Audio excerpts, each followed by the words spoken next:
Good morning, and thank you for joining me for today's discussion.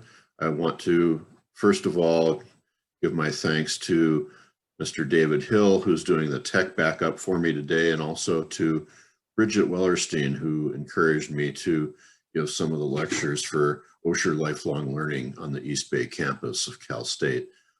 Again, thank you all for joining me. It's been kind of a stressful week. It's interesting that we planned this lecture months ago, not knowing how relevant it would become today, and it certainly has become much more relevant. It's something of great concern to all of us of what's going on in our nation's capital and throughout our government. So I think learning a little bit about the background of the military is going to be very important, and where it fits into domestic law enforcement and defending the Constitution and some of the other things are very important. For me to give this lecture, it's going to be all about going back in history in order to really familiarize yourself with some of the laws and things that have happened, as well as some of the current and prior events that brought us to where we are today, some of which would surprise you. I want to start with a quick introduction to your speaker. My main qualification professionally is that I spent 50 years in medicine. I'm a general surgeon. I did trauma surgery for many years. I'm an instructor in trauma life support and combat casualty care. I've taught surgery residents art of surgery.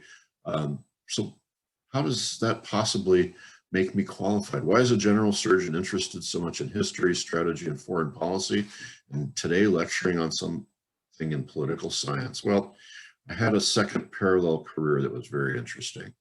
To draw back the curtain on that one, after I finished my surgery training and fellowship, I decided to serve my country and put on my uniform of the Navy. And this is me swearing in to join the Navy many years ago. You can tell that I not only had hair, it was dark hair. We refer to that as the pre-having children era. This is my first promotion photo that went into my personnel jacket. And this was taken upon that promotion, and you can see that my uniform is fairly plain and unadorned at this point in my career. I had a 2-year plan when I joined the Navy. I wanted to serve my country. I wanted to pay back, and I felt very strongly about it. I was a very patriotic guy. The Navy had other plans for me. I was assigned to a special warfare unit. I didn't know what that even was when I arrived. In fact, I didn't really even know how to exactly wear my uniform or who to salute. It was all kind of a mystery to me. While I was there, I was encouraged to become a qualified warfare officer, and I ultimately did earn my warfare pin, and kind of proud of that because I was the only medical corps officer in the Navy to wear a warfare pin for river and coastal warfare. It was very unusual. This got me into the real Navy. It connected me with the sailors who did the day-to-day stuff. And I learned a great deal from them, not only about the Navy, but about their lives, their backgrounds, and it really changed my life to be involved. They also sent me off to learn about flight medicine and diving medicine and a lot of other things. And eventually, after about 6 or 7 years, into medical intelligence and to be involved in exercise plans and war plans and higher level, more strategic kinds of events. So I had a fair number of operational qualifications, and after 10 years in uniform, the Desert Storm during that period of time. And I was the commanding officer of a 1,200 member commissioned unit upon my return, which put me in a whole new place in terms of being able to do things for the military and with the military. I got a lot of strategic assignments like Naval Forces Central Command, which is the Middle East, U.S. Strategic Command, which is where all our nuclear missiles and other defense of the homeland is located. I was the deputy surgeon for the Commander-in-Chief Pacific Fleet. It's now called Indo-PACOM, which is probably the biggest command that we have in the military. And I was the commander of Navy and Marine Corps Forces, Medical Forces in Korea, which also brought me into a lot of exercise and war planning and planning for humanitarian things. Got me my first challenge coin for those of you who wore a uniform and know about those. And at the end, I spent 30 years in uniform, and I picked up a little color on my uniform along with some broader stripes for the rank of Rear Admiral. So I had a pretty amazing career for which I'm very delighted. I'm glad I did it. So a couple disclaimers real quickly. There's a little bit of graphic stuff in here today. Everything I say can be backed up with open source information material. My statements are my own. They don't reflect the Department of Defense or the Department of Navy or Marine Corps or the OLLI program. I don't have anything monetary to declare. I will try not to do politics. I will try to stick with history and the things that we're interested in. And I will try not to swear like a sailor, although this week it's been real hard, as my kids can testify when I'm watching TV especially. So what are our objectives today? We're going to talk about the Constitution. We're going to review the Insurrection Act. We're going to talk about the posse comitatus law. We're going to spend some time looking at the civil-military divide, which is quite wide. We're going to revisit the draft for a couple of minutes because I think this is important. We're going to talk about national service. And as my friend says, and let's get started. So the Constitution and the military is designed originally to declare war, to raise and support armies when necessary, to provide and maintain a navy, and to make the rules for the forces. So the military also has a militia phrase in the Constitution so that Congress or the governors can call for the militia to execute the laws of the Union, to suppress insurrections and repel invasions. They didn't do a very good job this week. To provide for organizing army and disciplining the militia, and reserving for the states the appointment of the officers. So militia are essentially, although they're trained and experienced, it's governors who have a lot of say in their officers' ranks. A couple of scholars that I reviewed, I read a lot of stuff about the control of the military and civilian control, which is really pretty essential for our government. The armed forces are the state's instrument to provide for its security. I'm throwing out a couple of quotes I just thought really kind of say it all for us. They must be under the control of representatives of that society, which is the very essence of our democracy. The armed forces must be controlled by the people that are not a part of them. You know, there's some issues right now about the Secretary of Defense appointee who's only been out of the military 4 years. The law says he should be out 7 so that he does not have untoward control on them or them on he. So that's an issue that needs discussion. And you want to make sure the armed forces operate in the pursuit of society's interests. Pretty important. So let's look at the 10th Amendment, and let's look at the powers not delegated to the United States by the Constitution are reserved to the states respectively, or to the people, which is going to bring us to some of our issues regarding the emergency use of the military. And only if the federal government is called or needs to respond to an emergency that exceeds the state's abilities do they have to jump in. So how do they do it in domestic unrest? Has the military been used before? Is this something new? Well, in fact, the armed forces have been used for domestic law enforcement over 100 times, starting in 1794 when George Washington put down the Whiskey Rebellion. There were Pullman strikes and miners' strikes and Detroit race riots, and a lot of reasons that the military was called out to put down insurrections, rebellions, or restore the peace. A lot of this came ultimately to the Insurrection Act of 1807, which gave the president the authority to deploy U.S. military troops and federalized National Guard in the U.S., such as what I just said, insurrection or disorder. It provides a statutory exception to the Posse Comitatus Act, and we'll talk about that because the two clash a little bit. And that act limits the use of military personnel under federal command for law enforcement purposes. So these two laws are very important in what we're going to talk about today. And in order to invoke the use of military troops or federalized National Guard, the president must publish a proclamation ordering the insurgents to disperse. So in 1992, President Bush acted under Section 331 at the request of the governor, and he did that. Here he says. There are 3,000 National Guardsmen on duty in the city of Los Angeles. I will use whatever force is necessary to restore order. In April of 1992, President George H.W. Bush federalized the California National Guard to help local law enforcement regain control in Los Angeles during the LA riots. The unrest stemmed from the police beating of Rodney King, which was caught on camera. The officers involved were acquitted, and there were fires, looting, and destruction throughout the city. The National Guard is often used during domestic emergencies, overseas combat, counter-drug efforts, and reconstruction efforts. It can be activated by state governors or federalized and activated by the president. Before 1992, presidents activated the National Guard domestically for mostly civil rights-related incidents, like the integration of Little Rock Central High School in 1957 and one of the 3 Selma to Montgomery, Alabama marches in 1965. During the riots, nearly 10,000 National Guard troops were deployed. In 6 days, more than 60 people died, more than 2,000 people were injured, and damages were estimated at over $1 billion. Pretty crazy time. Insurrection Act stands as the clearest statutory exception to the Posse Comitatus Act.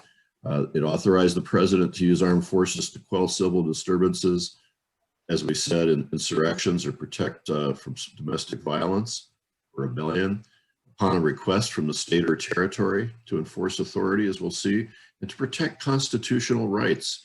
The president may use the military if the state is deemed to have denied its citizens equal protection, as you heard them mention about Little Rock. So some examples, President Eisenhower did 1957, sent troops to Little Rock to enforce desegregation. 1962, President Kennedy did the same so that James Meredith could register at the University of Mississippi. 1965, President Johnson sent the Guard to Alabama and along with some regular army to protect civil rights marchers. It was pretty astonishing that that happened in our lifetimes. So the last significant use really were the 50s and 60s that were for civil rights. So invoking the Insurrection Act. At the request of the state's legislature or governor, if the legislature cannot be convened, they can call the National Guard into federal service. The president may use the military for suppress insurrection, domestic violence, or even if the state, again, has denied its citizens equal rights. We'll see where this gets twisted as we go further a little in this, but let's take one look at history, because I'm still always astonished when I see this video. George Wallace blocking integration at the schoolhouse in 1963. I have with me here proclamation signed by the President of the United States, which calls upon you to cease obstruction to justice in this state. Proclamation, Governor, was signed by the President within the last hour. 2 students who simply seek an education on this campus are presently on the campus. They have a right to be here, protected by that court order. They have a right to register here. It is a simple problem, and those students who remain on this campus, they will register today. They will go to school tomorrow, and they will go to school at this university at this summer session. The university has indicated its willingness to accept them. We are winning in this. President Kennedy was forced to federalize National Guard troops to remove Wallace. Civil rights leaders were pleased to see the president finally use the bully pulpit for their cause. But they have a right to expect that the law will be fair, that the Constitution... On June 12th, the Wallace-Kennedy confrontation was front-page news.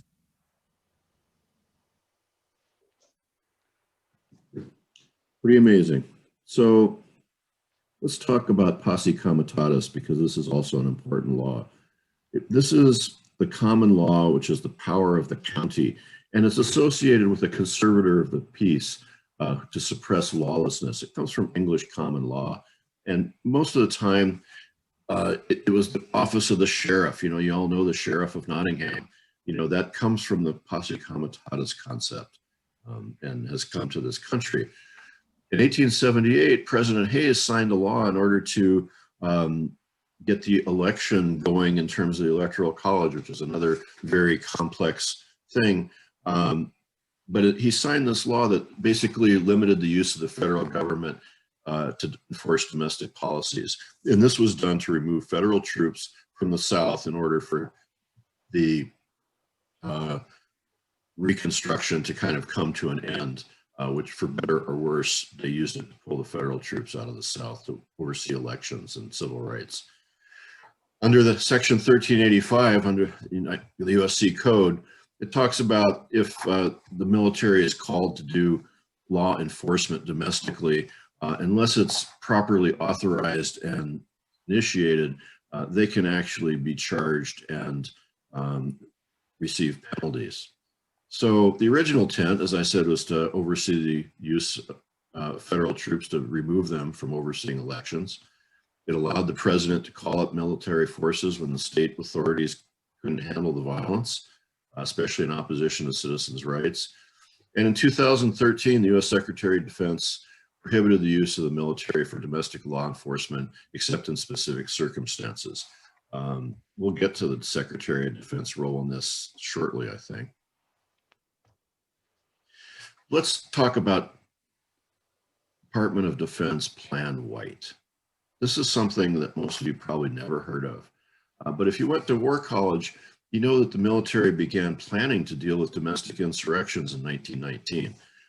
They actually, were working at the war colleges to figure out how to respond domestically to insurrection and rebellion. They were worried that there was going to be trouble in this country. If invoked, the intervention of War Plan White pretty much gave the Army broad temporary powers to do whatever they want. And as we'll see going forward, this will come back to bite us again. The federal troops assigned to the task of quelling a civil disturbance were in no way restrained by any statute when the final report came out in 1923 with the actual War Plan White. But in 1932 was the first time that this started to actually become an issue because of the bonus army. Bonus army came about because in 1924, Congress voted all veterans of World War I a bonus for every day served. But because there was, they wanted to move it out, so they said it wouldn't be payable until 1945. But what happened in the interim? 1929, the Depression hits very, very hard. And what did that bring is unemployment, hunger, and homelessness. And so, from 1929 on, the veterans needed money. They needed something. So the bonus army was actually the creation of one former Army sergeant who was recruited a bunch of his friends and said, let's go to Washington and have a demonstration. So the band of 300 veterans planned to march. And even in the age where there was no Twitter or Instagram, somehow through word of mouth, similar groups gathered in other cities. By May of 1932, 20,000 veterans descended on Washington. They were called the Bonus Expeditionary Force. They arrived in the capital. They basically wanted to redeem their bonus certificates for World War I service, so they would have some money in their pockets to provide food and shelter for their families. They're mostly unemployed, had been promised this money, and they needed it now, not 15 years later. So they built a camp across the Potomac River in Anacostia, which I guess was a wide open space in those days. Most of them returned home when the Senate rejected their requests. Several thousand remained in the Capitol after the Senate rejected their requests, and many had nowhere else to go. So Hoover had a response in 1932. His response was basically law and order. And on July 28th, Hoover ordered the Army to clear the marchers from empty buildings and campsites. The Army Chief of Staff at that time is Douglas MacArthur. General Douglas MacArthur was Chief of Staff. He brings in the active duty Army. Doesn't use local law enforcement, doesn't use the National Guard, uses active duty troops. The bonus army conducted itself in Anacostia and in DC with decorum. They spent their vigil unarmed. There was no violence, there was no vandalism. But what happened? Let's take a look at history. In 1932, Washington was under siege. The capital was surrounded by over 10,000 unemployed veterans of World War I from all over the country. The marchers had stayed, camped out in central Washington.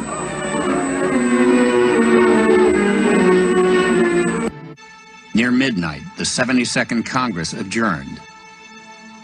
Congressmen left through back doors and underground tunnels to avoid confrontations. The situation had come to a head. The president ordered the evacuation of the veterans from downtown Washington. Now you bring in the troops. When MacArthur moved his troops to the affected area, he knew exactly what he was going to do. And he adorned himself in his dress uniform along with his major aide, Dwight D. Eisenhower.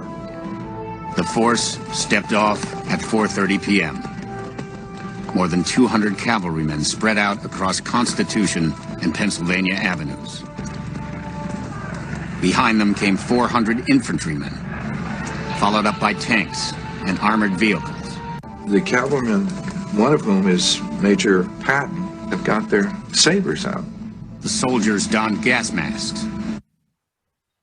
So General MacArthur, Major Patton, Eisenhower, Colonel Eisenhower, names that we'll know in history in the future. So the bonus marchers with their wives and children were attacked. They were driven out, their shelters and belongings burned. Was there another way to handle this possibly? You know, to General MacArthur and the others, the bonus march in 1932 was the harbinger of the Bolshevik revolution. And that was one of their big concerns. And here's what happens. It's astonishing to look back. And without warning, began hurling gas grenades at the veterans. The troops advanced, some jabbing with bayonets. Marchers were choking from the gas, just like the battlefields in France. And so they're being forced out of their shacks by smoke bombs and tear gas, hurled by the troops who have been called out by the President of the United States. The veterans did not believe the country for which they had fought would ignore the plight into which the Depression had placed them. Many did not believe that United States troops would take the field against them. Then troops began to set fire to their wooden shacks. One reporter wrote, "The blaze was so big it lit the whole sky. A nightmare come to life." The president looked out a window of the White House in the direction of the fire, then retired for the night.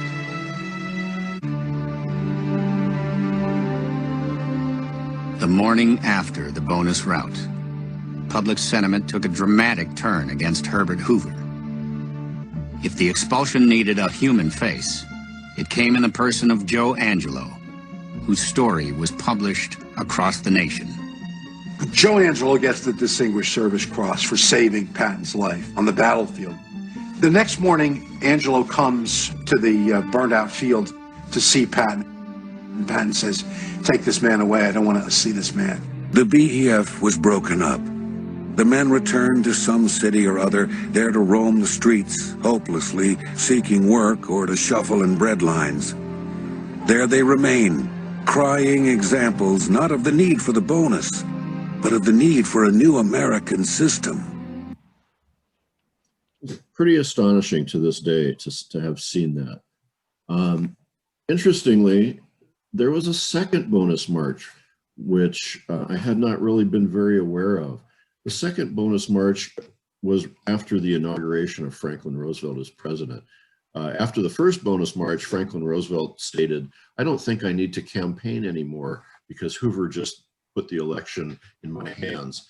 But there was a second bonus march, and FDR was a visionary with a heart. And when that 1933 bonus march came to Washington, D.C., he diffused this with an offer of jobs to the Civilian Conservation Corps, which he had just established to put people to work, to not only give them purpose, but to put money in their pockets and to stimulate the economy. A situation where we're in today, where we're doing not much for people who need it. Most of the veterans actually accepted and took the jobs because they wanted to work and they wanted to earn their way and they needed the money. And those who didn't want to work for the CCC were actually given transportation home. It was a very humanitarian approach to this problem, as opposed to calling out the army, which didn't need to be done on nonviolent demonstrators. So unemployed, starving, homeless, what's the best response to people in need? You know, Hoover called out the army, drove out the demonstrators with tear gas, they burned their camp. Pretty bad. What did Roosevelt do? He offered them jobs and put them to work on our country, and he gave them hope. But let's fast forward to a use of the Army in a way that still makes my stomach churn. Let's talk about Executive Order 9066. I had to spend a couple of years taking Latin because somebody told me I needed it for medical school, which I didn't. But I learned this phrase, inter arma silent leges, which is, in time of war, the laws are silent. Boy, isn't that true? The abrogation of constitutionally guaranteed civil and political rights during World War II is what this phrase refers to in the law. And you're going to be a little astonished if you aren't really aware of what went on here. And World War II begins. The armed forces removed and imprisoned approximately 110,000 individuals of Japanese descent. 2/3 of them were loyal American citizens. I mean, does the Army really do that kind of stuff? Are they really going to imprison people like that? So what's going to happen? Let's look back. This really gets me upset because I had my own family members involved in winding up in these camps, many of whom we'll talk about.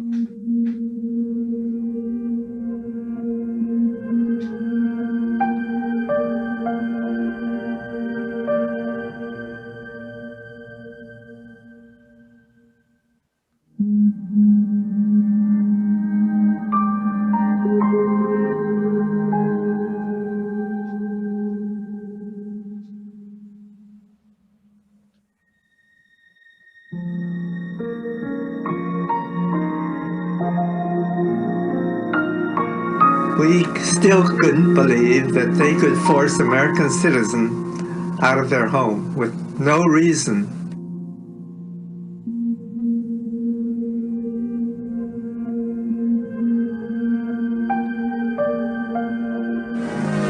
In the meantime, we are setting a standard for the rest of the world in the treatment of people who may have loyalties to an enemy nation. We are protecting ourselves without violating the principles of Christian decency. Oh, that's a stretch. So here in Northern California, Fred Korematsu said he would not leave his home. He thought it was, he refused to go. He's argued that Executive Order 9066, it violated the Fifth Amendment. The Ninth Circuit Court affirmed Korematsu's conviction, which is amazing to me. And then it was upheld by the Supreme Court. You know, sometimes you just, because of the war situation, there's a lot of fear. Justice Jackson, however, dissented. He stated the exclusion order legitimized racism and violated the 14th Amendment. And he is, of course, right. So what does this tell us about, what does this augur for 2020 and 2021? Well, when I first wrote this, I had these pictures.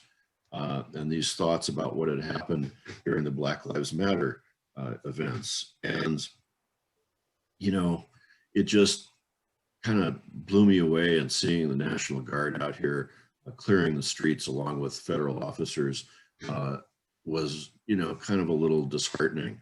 But of course, this week, it got carried to a whole new level where this time the Guard didn't get called out. There was no protection of the Capitol. There was no defense of our institutions. And it appears that's because the acting Secretary of Defense sat on the request for several hours and did not deploy the National Guard. What his reasoning is, what he did, whatever it is, there is absolutely no excuse for not protecting the Capitol and our Constitution and our legislators. Why did he sit on it for 3 hours is beyond me. So, you know, we've got 11 days. Can the military be called out in this election? Are they going to play a role?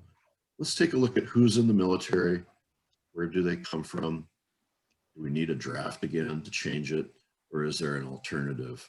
What does today's military look like? Let's take a peek. Who joins? Where do they come from? What do they think about?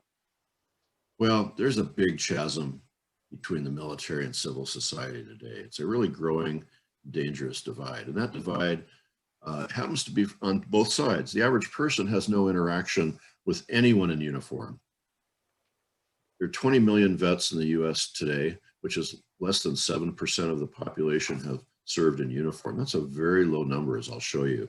And very few Americans actually have a family member serving or has served in uniform. And so most people, their public knowledge of the military comes through war movies and reporting about recent wars and things like that.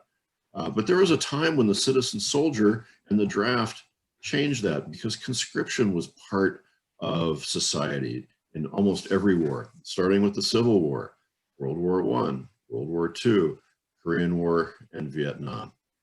So let's look at, historically, most conflicts were fought by citizen soldiers. They were both volunteers and conscripts.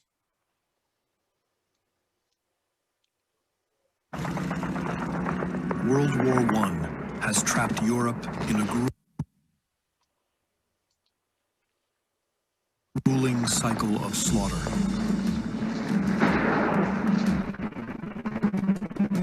President Woodrow Wilson needs millions of troops to break the deadlock. But as America faces entering the Great War, the Army numbers barely 200,000. Woodrow Wilson knows he has to initiate a draft, and yet he's sensitive to the problems that the draft has had in the past. 50 years after the Civil War, the draft is still such a tinderbox that Wilson avoids using the word. So Wilson refuses to call it a draft. He refuses to use the word conscription. Instead, he calls the Draft Act the Selective Service Act. The Selective Service Act of 1917 set up the structure of the system as it exists today. It certainly made it more equitable. It outlawed purchase and substitution. It established exemptions or deferments for things like medical reasons, for ministerial students, for hardship cases. Wilson leaves the controls not in the hands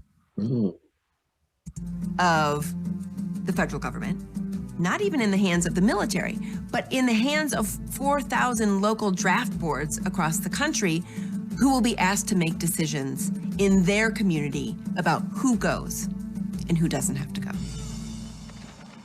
The federal government sweetens military service with new benefits for veterans, such as health care and pensions. If citizens serve the nation is honor-bound to pay them back. Beyond fairness, Wilson wraps the draft in a grand and noble cause: the war to end all wars. Nearly 3 million Americans are drafted, but instead of ending all armed conflict, the Great War sets the stage for an even greater struggle. Pretty amazing time. Interesting to hear that they talked about taking care of the vets with benefits and all. Let's go forward back to World War II, because 1940, the Selective Service and Training Act registered men between 21 and 45. Those of us in this audience remember that when we turned 18, we went down to the post office or the draft board and we registered for the Selective Service. It was a moment of pride, being a citizen. 50 million men had registered for the draft by the end of the war. 10 million were inducted in the military, and 14 million people, men and women, served in uniform by the end of World War II. 14 million, so if you look at the math, there were 132 million people in the US at that time. So it was about 10% of the US population was in uniform. Of the ones that were serving, 38% were volunteers, 62% were draftees, and the average duration of service was about 33 months, so long tours. And when you signed up in those days, it was for the duration of the war plus 6 months, according to the executive order. 73% served overseas. The entire nation really was committed. You know, if you weren't one of the 10% in active military service in uniform, you're probably employed in a defense industry, or you were restricted by rationing. You had war bond drives to raise money to fight the war. People grew victory gardens so that food could be sent to the troops, and there were scrap drives for metal. And there were actually taxes to support the war, which we haven't seen in a long time. Withholding tax was initiated.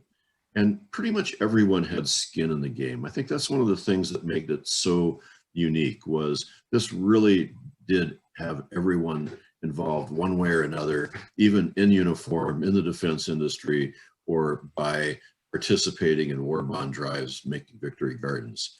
Then came Vietnam, which is a whole nother series of lectures. But the reason I bring it up today is because Vietnam, which was, President Kennedy's great idea, but to get us in there, and then Johnson, of course, expanded it, led ultimately to a change in the draft. Vietnam was a very different conflict. There was little international support. There was even less declining, and I should say there's less domestic support. It declined over the years. The costs of the war kept going up. There were increasing number of casualties. We started having anti-war demonstrations, particularly in 1968. The tempo really picked up, and we weren't winning. And if you want to quote Mark Twain, we were getting lies, damned lies, and statistics. And the statistics were worse. They were body counts and all kinds of things that were metrics that had nothing to do with success or efficiency.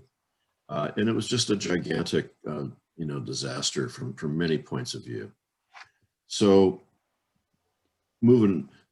Vietnam changed Americans' view of the draft, and it changed their view of national service.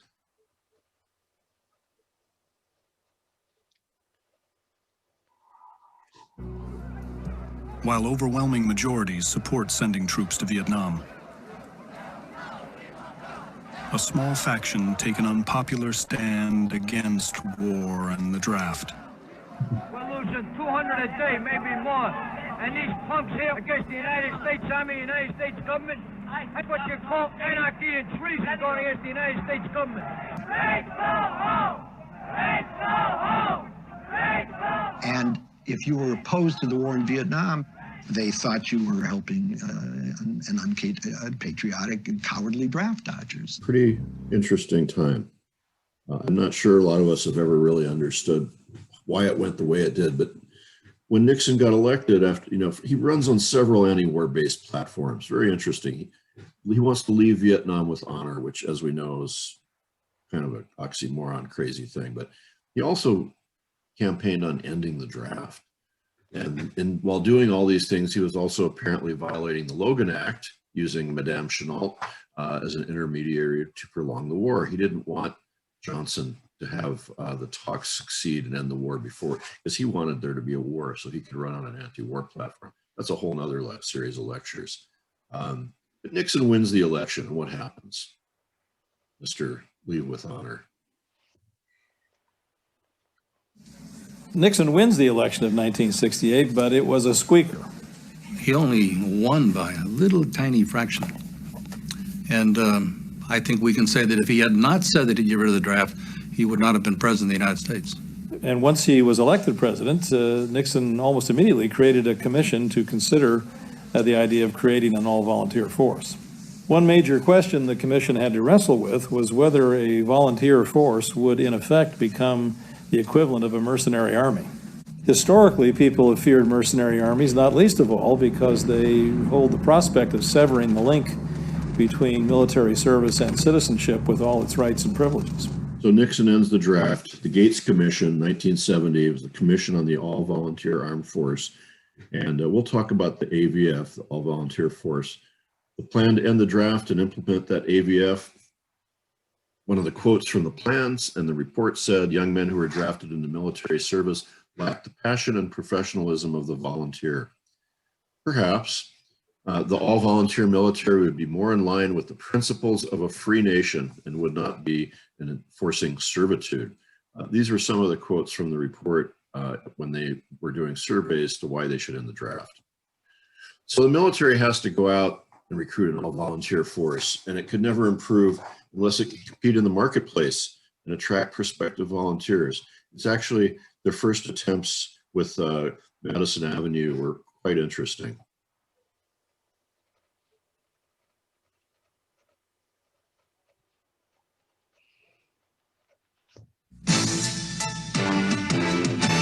You're reaching deep inside you, things you've never known. It's been tough, rough going, but you haven't gone alone. We do more before 9 a.m.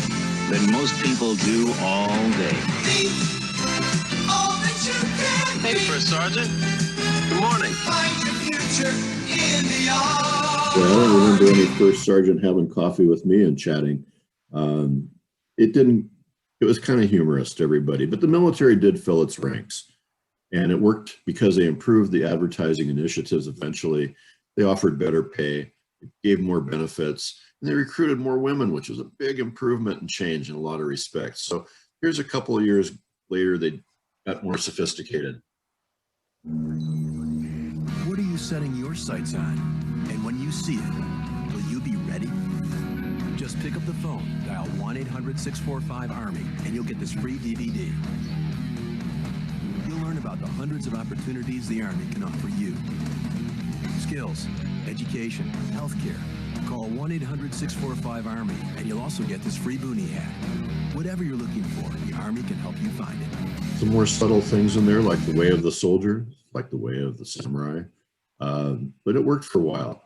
The real test for the all-volunteer force came after the 9/11 attacks. You know, the military did okay at first because of the increase in pay and the bonuses, you know, to stay, to be enlisted and be retained. And they were able to insist early on high school graduates with decent test scores. They recruited more women up. We got up to 15 to 20% of the military. But by 2005, which is now 4 years after the 9/11 attacks, they couldn't recruit enough soldiers of the desired quality, nor could they just recruit enough, period. And there were additional problems. The costs were increasing astronomically. They had increased 46% per active duty member over the last decade because of those increases in pay and retention bonuses. The personnel costs were, at that point, thought to be able to consume the entire DoD budget by 2039, which is interesting because it's over $700 billion. Only 25% of Americans between 18 and 35 could actually qualify to pass the entry requirements. We're gonna have to talk a minute about that. And there's kind of a disconnect between service and young people in a large part of the country. So today, 7% of the US has served in uniform. But if you look at this timeline and you go back historically, you'll see that in 1960, you know, now we're at the tail end of World War II and Korea, 45% of men, and not long after that, when they were recruiting more women, 18% of women. You can see the curves, you know, really dropping down as there's less and less people in the military, less and less people serving, and you know, we're also downsizing. The demographics of the military are fairly interesting, and they're very important to our discussion because the AVF, the all-volunteer force, is skewed to the South and the West. The South has historically contributed the most recruits per capita to the military. And most of the recruits also tend to come from smaller towns in rural America and cities near military bases, which may give you a clue about their political thinking, but we'll come back to that. So the recruits, if you look at a chart that I found from 2018 that lists the states, and you look for the really dark blue one, the darkest blue panel on there is South Carolina, which contributes per capita the largest number of recruits. Washington, D.C. is the lowest. Interesting, Guam's not on here, but Guam, Arizona, Guam and Alaska and Hawaii contribute a large number of recruits per capita. It's really quite striking. A lot of patriotism. But as you can see, the South is very heavily represented, as are some of the smaller, more rural states. So the question is now, should we bring back the draft? Will that change things? You know, the experts on Nixon's panel compared the draft to involuntary servitude and said it fell most heavily on the poor and minorities. Two separate statements, but, you know, some truth. But Professor Beth Bailey, who's on the AVF forum, which we'll talk about in her book, says, in a democratic nation, there is something lost when individual liberty is valued over all, and the rights and benefits of citizenship become less closely linked to its duties and responsibilities. Very interesting for her to say that. And it's still quite true. So when would the draft really be appropriate? So one of the other experts on the forum, the All Volunteer Force Forum, who also sat on the National Commission of Military, National, and Public Service, David Kennedy from Stanford University. You heard his voice a little earlier. That kind of authority vested in the government, that kind of capacity to command the lives of citizens is only legitimate in the face of a truly dire threat to the very existence of the country, on the scale of World War II, let's say. I'm not sure World War I really qualifies, as a matter of fact. The Civil War certainly qualified. But absent a threat on that scale, it seems to me that we ought to be very wary about granting the government the right to control our lives down to that level and to that degree. So pretty wise, I think. Let's talk a little bit about citizen soldiers. The founding fathers felt very strongly that they liked the state militias instead of a standing army. And it was really part of, you know, the American ethos right up through World War II until we got to Vietnam. But the concept is enshrined in our Constitution, in the text through the prohibition on standing armies early on. You know, the National Guard and the reserves both play a significant role in law enforcement as well as the defense of the homeland. So they're cost effective because they're not on duty 365 days a year, as opposed to a large standing army. It really brings civilian skill sets, and it also brings civilian mindsets into the military setting, because you can't have the military isolated from civil society. It's really important. And it really embodies the attributes of the citizen soldier who will set aside their personal life and, you know, to serve in their pursuits to serve. It's really important to have reserves and National Guard. What is their role? Well, as I mentioned, you know, sort of theoretically, you know, they're part of the defense of the homeland and they're part of law enforcement. But by having people who are in uniform part-time and in civilian clothes the rest, they may prevent the government from pursuing war. You know, Lyndon Johnson never called up the reserves for Vietnam because he thought that would signal the fact that we needed a lot more people in uniform. And so he wanted to do it a different way to prevent the outcry. But can they be manipulated? That's a question. You know, President Johnson, you know, manipulated it one way, it could be manipulated the other. It was also manipulated by many as a VIP safe zone. I heard there was almost an entire professional football team that all were in their local National Guard so that they didn't have to worry about getting drafted and sent to Vietnam. There are several famous people that we know, including George Bush 43 was in the Air National Guard in Texas. And, you know, the other problem, of course, is the current administration twisted the Guard and used it to clear Lafayette Square demonstrators, which still bothers me a great deal, especially after we saw this week. So a couple of the questions for us today to think about academically. Is the all-volunteer military representative of our country? Is it diverse? Is it cross-sectional geographically?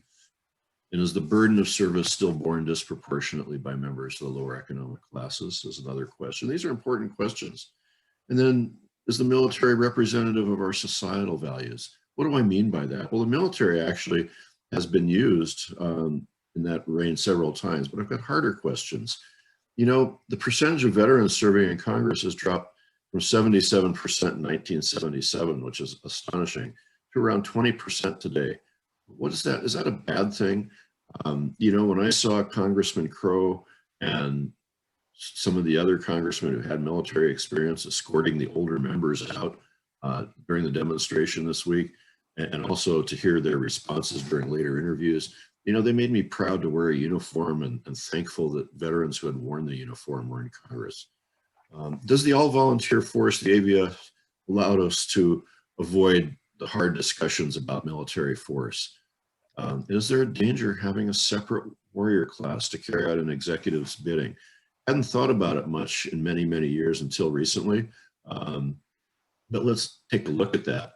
Did we create a separate warrior class by having an all-volunteer force with a divergence of values? Well, if you think about some of the things that have been, the Army and military have been used in desegregation, which they resisted. They were very much resisted the don't ask, don't tell, and the further pursuit of gay rights. They very much resisted women in the military and women in combat. You know, eventually it was overcome through, you know, pressure from leadership. These were very important issues that they were kind of separate from what was happening in society and ultimately were brought around to society. But if you have a separate warrior class that represents a small geographic segment of the nation, which is predominantly white males from the South and the West, becomes sort of a family business. And I know quite a few people who served in uniform who are generations, and and that generational service, when you look at it, tends to lead to an attitude of elitism or an otherness, a sense of us and them. That's really kind of a little bit dangerous, because the military, as we started talking about earlier, under civilian control, should be serving the people and the Constitution of the United States. There should not be an otherness. We're part of them, they're part of us. Does that give us danger to our democracy? Is this a problem? What could elitism and otherness lead to? Is it going to be, are they going to resist civilian control? Are they going to be like a Praetorian Guard and protect Caesar no matter how crazy he is in the White House? Well, President Kennedy read 7 Days in May, the novel, shortly after its publication, and he believed the scenario could actually occur in the United States. This is a long time ago. This is 1960s early. He encouraged the movie to be made, even though the Pentagon fought against making it. Some of you may remember this movie. I'll play a little clip to refresh your memory.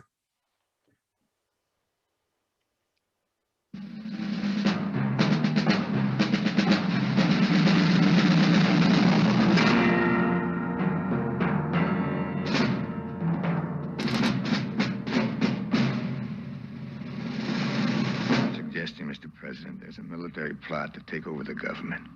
This may occur sometime this coming Sunday. There are some who will say it can never happen here. But this is the story of how it could happen. In 7 days of intrigue, of blackmail, of terror, an eternity of suspense. This is the astounding story of a military plot to overthrow the government of the United States, which, if successful, would change the fate of every American. The first day, when a Marine colonel wondered who was inciting screaming mobs in Madison Square Garden.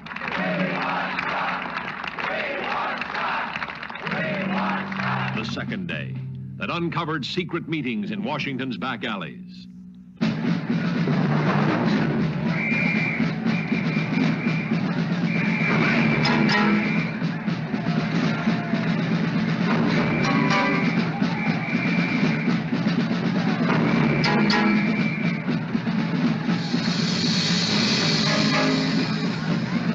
"60 years ago, pretty amazing.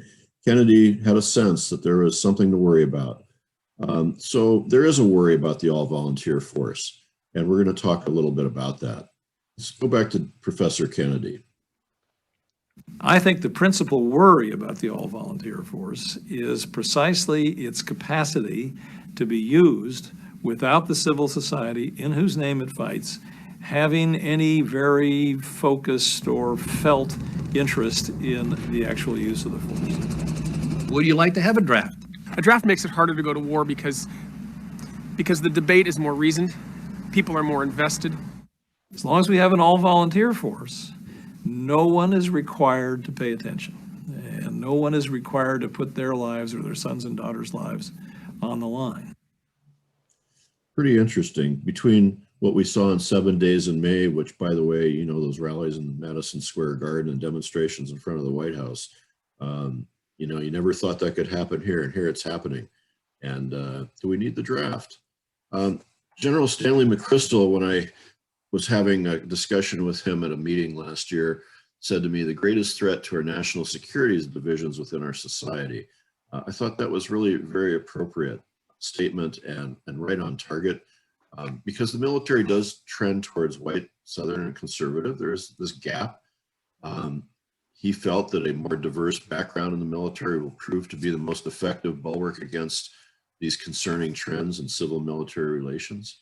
And, you know, up until last week, you know, both active and reserve component military members identified with, you know, the Republican red states at a ratio of 6-to-1, which is kind of interesting. It has changed, I hear, for a variety of reasons.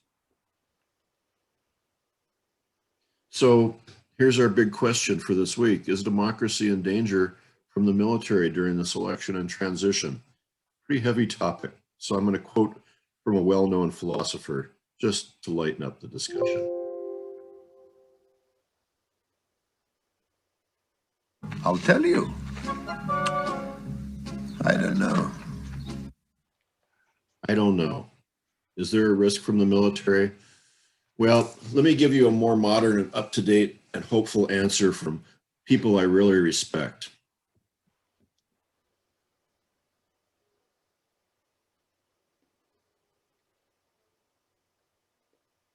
As Ben Tracy reports, he's one of a growing number of retired military leaders criticizing the president. We have a constitution, and we have to follow that constitution, and the president's drifted away from it. President Trump's response to protests across the country has top former military commanders speaking out. Our military should never be called to fight our own people as enemies of the state. The criticism comes after President Trump talked about using the military to dominate the streets. Pretty interesting. So that's all the way on the graph at one end. This week was kind of at the other end. What did the chairman of the Joint Chiefs of Staff say early in January in a speech to the armed forces? This is pretty important. This is General Mark Miley, chairman of the Joint Chiefs of Staff, sending a very clear signal a couple weeks ago to the president. But we can come here. We can see the relics and hear the stories through the eyes and the voices of the individual soldiers who endured so much for the cause of freedom and their unrelenting devotion to the Constitution of the United States, the moral North Star for all of us in uniform. It is that document that gives purpose to our service. It is that document that gives purpose to this museum. And we in uniform are willing to die to pass it on to the next generation. In it are the ideas and the values that make up this experiment called the United States of America. And the motto of the United States Army for over 200 years, since 14 June 1775, the motto has been, "This we will defend." And the "this" refers to the Constitution and to protect the liberty of the American people. You see, we are unique among armies. We are unique among militaries. We do not take an oath to a king or a queen, a tyrant or a dictator. We do not take an oath to an individual. No, we do not take an oath to a country, a tribe, or a religion. We take an oath to the Constitution. And every soldier that is represented in this museum, every sailor, airman, Marine, Coast Guardsman, each of us will protect and defend that document regardless of personal price. That was an amazing rebuke of the President of the United States by the chairman of the Joint Chiefs of Staff. I'm amazed he kept his job. Probably it wasn't played on Fox News or whatever the president watches. Following this, all 10 living former defense secretaries sent out a letter that was published involving the military and election disputes would cross into dangerous territory. And again, quoted, "Each of us swore an oath to support and defend the Constitution against all enemies, foreign and domestic. It is imperative that the transition," they're talking about the inauguration after the election, "be carried out fully, cooperatively, and transparently. There's no role for the U.S. military in determining the outcome of a U.S. election. And transitions, which all of us have experienced, are part of the successful transfer of power in a democracy." So this is the last 10 defense secretaries, including Dick Cheney, Donald Rumsfeld, pretty amazing group of people that all put their name to the same letter published in, I believe, the Washington Post. So we need a good answer to this question. What is the military going to do? How are they going to be used?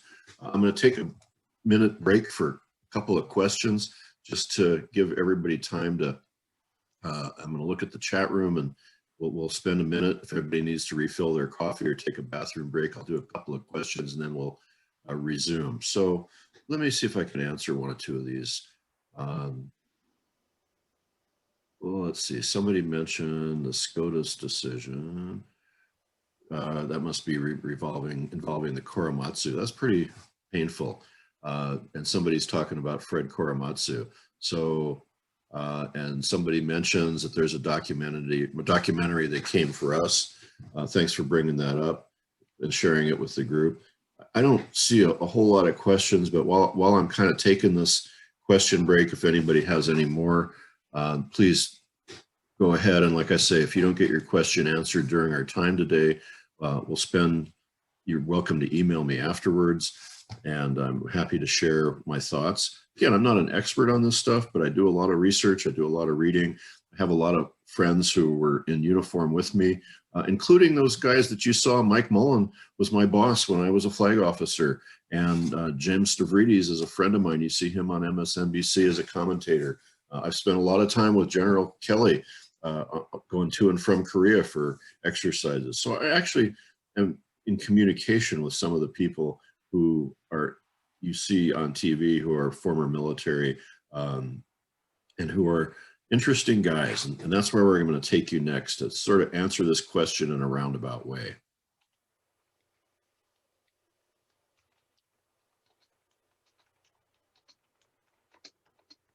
And I've got a couple people who should probably mute themselves. How do we get young people to be patriotic when our country is so divided? Thank you, Kate Gong. You just answered, leading me into my next subject. And then from Susan, how does the National Guard work with police? We'll see if we can get to those. Let's move. Should we resume the draft? Maybe that's the right answer. I don't know. I sat on a group, the All Volunteer Force Forum. It was started by General Leitch. It was a network of national security experts, military officers, and academics to talk about how to populate the armed forces, to encourage a fact-based national dialogue, not a political-based, and with kind of starting with the premise that the all-volunteer force is unfair, inefficient, and unsustainable, and contributes to the civil-military gap and militarization of U.S. foreign policy. Boy, it really did that, because if you don't have a family member in uniform, the fact that we might have a war going on in Iraq or Afghanistan doesn't touch you in any way. There's no draft, there's no rationing, there's no raising taxes. We've really separated the all-volunteer force, not to mention that we also use mercenaries called contractors. So on the AVF panel, which I was really honored to serve on, some historians, you saw David Kennedy in a couple of videos, Lawrence Korb, who was a retired Navy captain, but also, was in the White House and Department of Defense, and Carl Eikenberry, who was a retired general, was also an ambassador. Andrew Basovich, who many of you know if you read a lot about these things. So General Leitch started the group. He wrote a book called Skin in the Game, talking about poor kids and patriots and how the lack of the draft has really affected national service, and it's fallen even more heavily on the poor and disadvantaged than the draft in a way. So what did we discuss at that forum? Should we resume the draft, keep the all-volunteer force, register women for the draft? And basically everybody decided in our mission statement that this was an issue that affects not only national security, but also the social fabric of our democracy, which partly answers your question, Scott, but we'll come to that. Here's General Leitch being interviewed about this. Of things, because you've been taking a very close look, working with this National Commission on Military, National, and Public Service, which was created by Congress to promote a better understanding of what it actually means to serve our country, and frankly, to encourage more Americans to serve our country. Now, one of the questions the commission is trying to answer, and this is what you wrote about in your recent Hill column, is that takes a look at the challenge facing our all-voluntary military force. And one of the things that you point out is that the Army is really struggling to meet its reduced enlistment objective of 76,000 recruits for 2018. Last year, it achieved its objective of 63,000 recruits, but it had to accept more than 1,000 of Category 4 recruits. Talk to us about these Category 4 recruits and why you think these people should not be serving on the front lines with other men and women who qualify. Well, the fact of the matter is that last year, the Army intended initially to recruit 80,000 soldiers. Initially, they reduced it to 76,500, and in fact, only recruited 70,000. Of those 70,000 that were recruited, 10 to 12% required waivers for various things, either ASVAB scores, aptitude scores, weight, criminal record, et cetera, et cetera.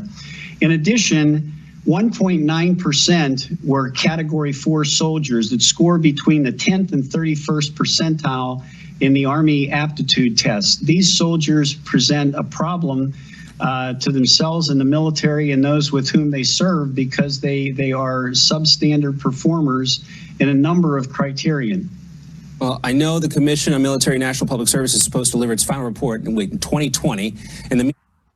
So after lots of meetings and commissions and investigations, they're worried not only about the numbers of recruits, the fact that they can't recruit 70 or 80,000 recruits into the Army in a nation of 320 million people. Why is that? How big is the resource pool? Well, about 4 million people turn age 18 every year and should be registered. That's quite a few. The Pentagon estimates about 30% can qualify. You heard General H talk about the fact that some can't qualify because of the aptitude test. Some have law enforcement issues. Some have physical fitness issues. But it gives the armed forces about a pool of 1.2 million. They couldn't get 80,000. So of those, only 1.2 million, only about 180,000 even sort of expressed an interest in serving. The military in total needs about 150,000 each year, which is a whole nother series of lectures. I'm not sure we need that many infantrymen in the Army. We need a lot of computer guys for sure. We'll talk about that. So more than 1 million potential recruits turning age 18 who are physically and otherwise qualified to do national service are left on the table every year. So let's just segue for a minute, because I'm talking men and women. And what does the AVF say about women in the selective service role? Now, one of the questions the commission is trying to answer, and this is what you wrote about in your recent Hill column, is should 18-year-old women, like 18-year-old men, be required to register for selective service, something we also call the draft or conscription. You have a new column up and you say yes. And the two main reasons are equality and national security. Explain why women should start to register for selective service. If women are not required to register for selective service, the question will then become, well, should men be required to register for selective service? And the issue that I bring up is equality of opportunity, not only of equality of opportunity for participation in the military across all of the combat branches. All of the MOSs are now open to women. But if women are not required to register, then men will say, well, wait a minute, in the interest of equality, why should we? And if that happens and it's a successful argument, we'll see selective service go by the boards, at least run the risk of it. And if that happens, we will impair national security, because never in the history of our nation have we had a mass mobilization without conscription. Yeah. So AVF strongly in favor of including women in selective service. What do they recommend overall when they sent their report to Congress? Look at conscription in a new way, not the way we've done it since Woodrow Wilson started the selective service. Use a national no deferral lottery system for both men and women. No deferral, can't get out for bone spurs. The commission felt that it isn't a matter of if the draft will return, but when it's going to return, because we need to do something different. They felt strongly that we should have a selective service system and conscription, but they should do it in a measured way when they reinstate it to get Americans aligned with that concept of service. You know, Americans for generations took service as the norm. The service concept has been lost a little bit, but I think, you know, we talked about on the AVF forums about national service in lieu of, or in addition to, or as part of the draft. So, you know, the conscription, the draft is mandatory military service, but there's also, you know, national service, which can be compulsory or voluntary, could be woven into a program like this. I'm going to give you some examples. It's always been posed historically as too expensive, the bureaucracy is too big, the unions were against it, and it's always been politically dead on arrival to have national service. So the programs we have now are tiny, but I'm going to give you some examples. You know about AmeriCorps, the Peace Corps, FEMA, Teach for America. Let's look at a couple of these real quick, just as examples. AmeriCorps is a network of service programs committed to community needs that are critical: increasing academic achievement, mentoring youth, fighting poverty, sustaining national parks, preparing for responding to disasters. Pretty important organization. Seems to me to be great for young people. don't otherwise have plans. You get to serve your country. I took this right off their website and their mission statement. They offer student loan deferments, life skills, and practical training, sometimes with corporations, sometimes with government agencies. They give a living allowance and health benefits. And usually there's an education award to help pay for tuition or graduate school or college, which is pretty impressive. And they also try to, link people up with employers from all the different sectors, public, private, nonprofit. Remember President Kennedy, one of his great ideas? My fellow citizens of the world, ask not what America will do for you, but what together we can do for the freedom of man. Peace Corps represents some, if not all, of the best virtues in this society. It stands for everything that America has ever stood for. It stands for everything we believe in and hope to achieve in the world. Pretty idealistic, and I think it. My fellow.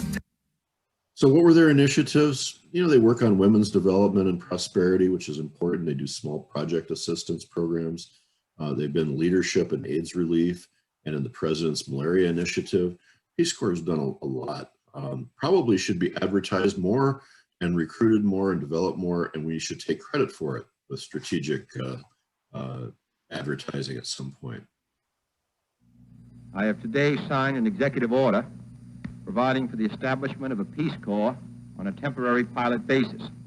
I'm also sending to Congress a message proposing authorization of a permanent Peace Corps. This Corps will be a pool of trained men and women sent overseas by the United States government or through private institutions and organizations to help foreign countries meet their urgent needs for skilled manpower. It is our hope to have between 500 to 1,000 people in the field by the end of this year. We will send Americans abroad who are qualified to do a job. We will send those abroad who are committed to the concept which motivates the Peace Corps. It will not be easy. None of the men and women will be paid a salary. They will live at the same level as the citizens of the country which they're sent to, doing the same work, eating the same food, speaking the same language. We're going to put particular emphasis on those men and women who have skills in teaching, agriculture, and in health. I'm hopeful that it will be a source of satisfaction to Americans and a contribution to world peace. Thank you. I think it's an incredible contribution on both ends. Kennedy was a true visionary. Here we are 60 years later. Peace Corps, changing the lives the world over, immersing yourself in a community abroad, working side by side with local people. Pretty impressive. Let's talk about FEMA real quick. A team-based program that gives 18 to 24-year-olds the opportunity to be in the federal emergency management, to serve communities impacted by disasters. We've had lots of those recently. They gain professional development experience. Let's talk a little bit about Teach for America, just real quick. Nonprofit organization whose mission is to enlist, develop, and mobilize our nation's most promising future leaders to grow. I think it's a great idea. Strengthen educational equity and excellence. More than 60,000 have joined Teach for America in classrooms in rural and urban communities in 30 years. Boy, that's not nearly enough. That's another program we should be bumping up. Half the Corps teachers identify as people of color and half come from a low-income background. So pretty impressive things. There's other opportunities. I've heard about infrastructure apprenticeship corps where the government would get private companies and trade unions to offer apprenticeships and training. Climate corps that would station participants in rural and low-income areas to assist communities to work towards environmentally friendly alternatives. There's a lot of opportunities. Community health corps, and there's actually an intergenerational health corps to work with older people. A lot of ideas out there. So how would it help?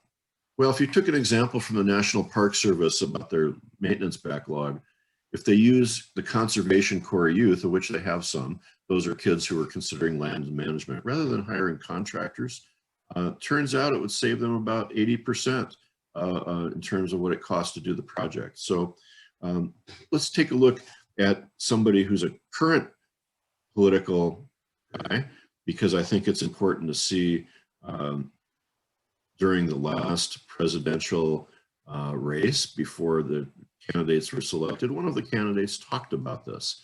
He had this vision. So today, I'm proud to announce a new call for service with 3 major steps. 1, we propose to immediately triple paid service opportunities, to bring them to 250,000 opportunities targeted toward America's high school graduates, community college, and vocational students.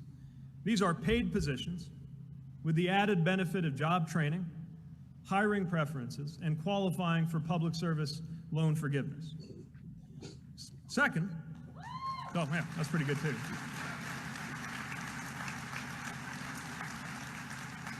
Second, we recognize that communities are where so much problem solving happens. And so I believe the federal government should support communities coming up with their own service opportunities with competitive grants that go to cities, towns, counties, communities, and regions that want to create a whole ecosystem of service around whatever issues matter most in your community.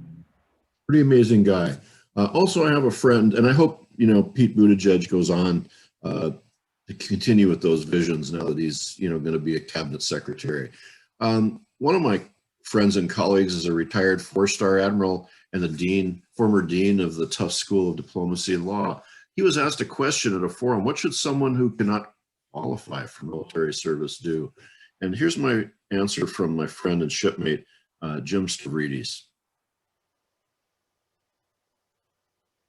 You might need a little volume up on this one. But here's the answer to your question.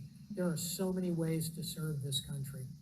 Certainly in uniform, and I'm proud of everybody here who's worn a uniform or is wearing a uniform. Military service is important. How about police, firemen, EMTs, Peace Corps volunteers, diplomats, CIA officers, school teachers in rural California teaching packed classrooms for $48,000 a year. Do you think they're serving the country? I do. Nurses in inner city clinics, lawyers who volunteer, journalists died. He's risking his life to tell us what's happening. You think he's serving us? I do. So my answer is, find a way to serve. What a great answer. Find a way to serve. So the AVF, the All Volunteer Forum, told Congress, we need both. We want to register men and women for selective service and use conscription to get higher quality recruits in the military. And we want to offer other national service as an option.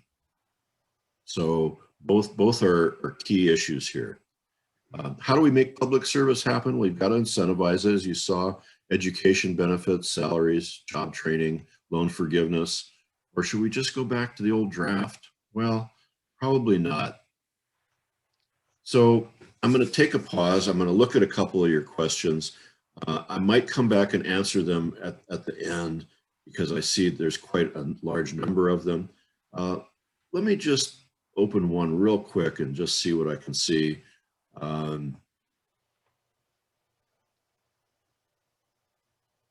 What can we do to avoid the problem of the last few days? What a great question. So let me go ahead and as always, I like to end my lecture with just one more thing. If you remember Colombo, I have a final message because we're running short on time, and it kind of will address your question. Events may require calling up the National Guard. Well, they're already called up, but boy, it didn't go very smoothly. It wasn't done appropriately. The military will resist its use against U.S. citizens in a violent way. You heard a former Secretary of Defense talk about controlling the battle space, and that's just not what it's about. The American people are not the enemy of the military. We need to be together. The senior leaders in the military, Admiral Stavridis, General Milley, General Mattis, these guys are scholars who follow the rules and support the Constitution. Ultimately, the active military will tend to follow orders. So it does kind of worry me, like we saw back during the Black Lives Matter demonstration. But, do I have hope? in a couple of ways. I think we need a draft. We need a change in how we do things. We need to encourage national service as an option and make it part of the selective service in the draft.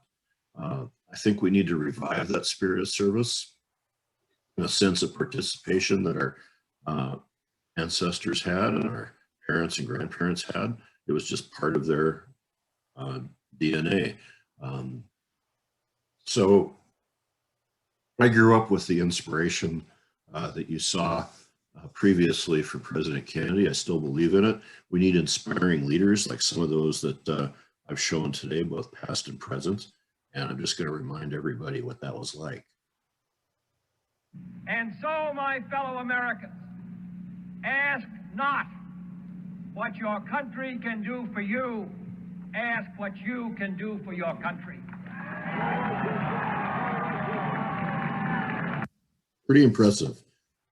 Here it is, almost 60 years later, pretty much resonates, doesn't it? We need to get back to that spirit.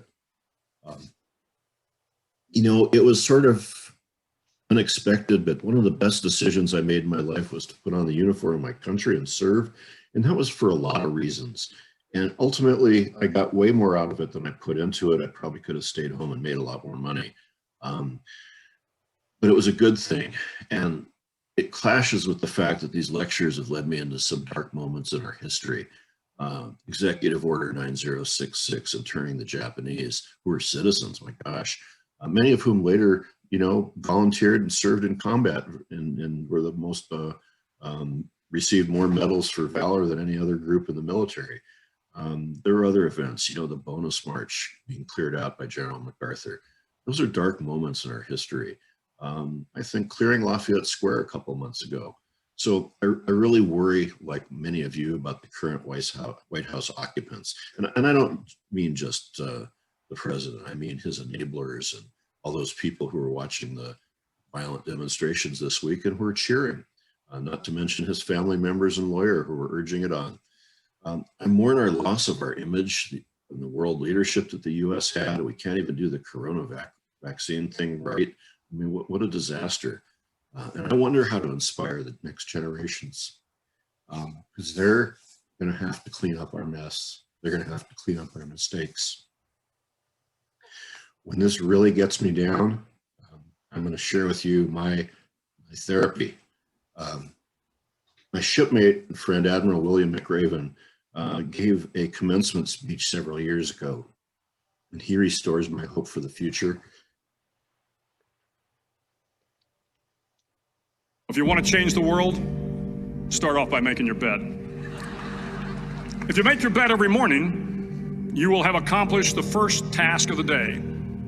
It will give you a small sense of pride, and it will encourage you to do another task, and another, and another. And by the end of the day, that one task completed will have turned into many tasks completed. Making your bed will also reinforce the fact that the little things in life matter. If you can't do the little things right, you'll never be able to do the big things right. And if by chance you have a miserable day, you will come home to a bed that is made, that you made. And a made bed gives you encouragement that tomorrow will be better. To pass SEAL training, there are a series of long swims that must be completed. One is the night swim. Before the swim, the instructors joyfully brief the students on all the species of sharks that inhabit the waters off San Clemente. They assure you, however, that no student has ever been eaten by a shark, at least not that they can remember. But you are also taught that if a shark begins to circle your position, stand your ground. Do not swim away. Do not act afraid. And if the shark, hungry for a midnight snack, darts towards you, then summons up all your strength and punch him in the snout, and he will turn and swim away. There are a lot of sharks in the world. If you hope to complete the swim, you will have to deal with them. So if you want to change the world, don't back down from the sharks. Over a few weeks of difficult training, my SEAL class, which started with 150 men, was down to just 42. There were now 6 boat crews of 7 men each. I was in the boat with the tall guys, but the best boat crew we had was made up of the little guys, the Munchkin crew, we called them. No one was over 5'5". The Munchkin boat crew had one American Indian, one African American, one Polish American, one Greek American, one Italian American, and 2 tough kids from the Midwest. They out-paddled, outran, and outswam all the other boat crews. The big men in the other boat crews would always make good-natured fun of the tiny little flippers the Munchkins put on their tiny little feet prior to every swim. But somehow these little guys from every corner of the nation and the world always had the last laugh, swimming faster than everyone and reaching the shore long before the rest of us. SEAL training was a great equalizer. Nothing mattered but your will to succeed, not your color, not your ethnic background, not your education, not your social status. If you want to change the world, measure a person by the size of their heart, not by the size of their flippers. The 9th week of training is referred to as Hell Week. It is 6 days of no sleep, constant physical and mental harassment, and one special day at the Mud Flats. The Mud Flats are an area between San Diego and Tijuana where the water runs off and creates the Tijuana Sloughs, a swampy patch of terrain where the mud will engulf you. It is on Wednesday of Hell Week that you paddle down to the Mud Flats and spend the next 15 hours trying to survive the freezing cold, the howling wind, and the incessant pressure to quit from the instructors. As the sun began to set that Wednesday evening, my training class, having committed some egregious infraction of the rules, was ordered into the mud. The mud consumed each man till there was nothing visible but our heads. The instructors told us we could leave the mud if only 5 men would quit. Only 5 men, just 5 men, and we could get out of the oppressive cold. Looking around the mud flat, it was apparent that some students were about to give up. It was still over 8 hours till the sun came up. 8 more hours of bone-chilling cold. The chattering teeth and the shivering moans of the trainees were so loud, it was hard to hear anything. And then one voice began to echo through the night. One voice raised in song. The song was terribly out of tune, but sung with great enthusiasm. One voice became 2, and 2 became 3, and before long, everyone in the class was singing. The instructors threatened us with more time in the mud if we kept up the singing, but the singing persisted, and somehow the mud seemed a little warmer, and the wind a little tamer, and the dawn not so far away. If I have learned anything in my time traveling the world, it is the power of hope. The power of one person, a Washington, a Lincoln, King, Mandela, and even a young girl from Pakistan, Malala. One person can change the world by giving people hope. So if you want to change the world, start each day with a task completed. Find someone to help you through life. Respect everyone. Know that life is not fair and that you will fail often. But if you take some risks, step up when the times are the toughest, face down the bullies, lift up the downtrodden, and never, ever give up. If you do these things, the next generation and the generations that follow will live in a world far better than the one we have today. And what started here will indeed have changed the world for the better.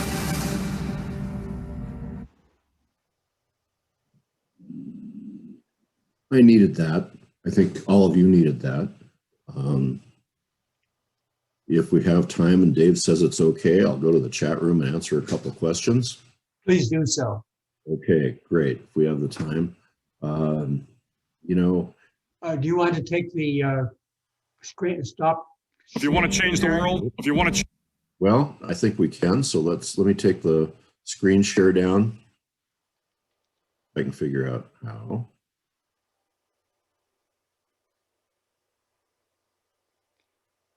If not, it's okay. Okay. So got a couple of good questions from all of you. And,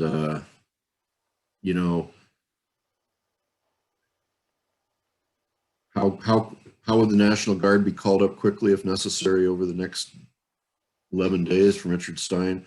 Well, they're already called up. The governors of Virginia and Maryland were trying to get them called up on January 6th when the trouble started. But, the Secretary of Defense kind of squelched it for a couple hours. they're called up. The question is, is there more collusion and complicity with enabling those demonstrators and rioters to carry out their violent acts? I don't know. Can I talk about someone's interest in promoting mental health? A whole nother subject. I don't think we're going to have a whole day to do that one. And nor can I talk about the military-industrial complex. But how can we get our kids to be more patriotic when the country is divided? Well, let me just summarize in a couple of ways. I think putting on a uniform or doing some kind of service, whether it's national service, service to community, service to your school, service to your church, I think we need to be making our kids and grandkids and neighbors and friends more aware of the importance to this. I think that's really crucial. I think we have to get people thinking about each other and talking with each other.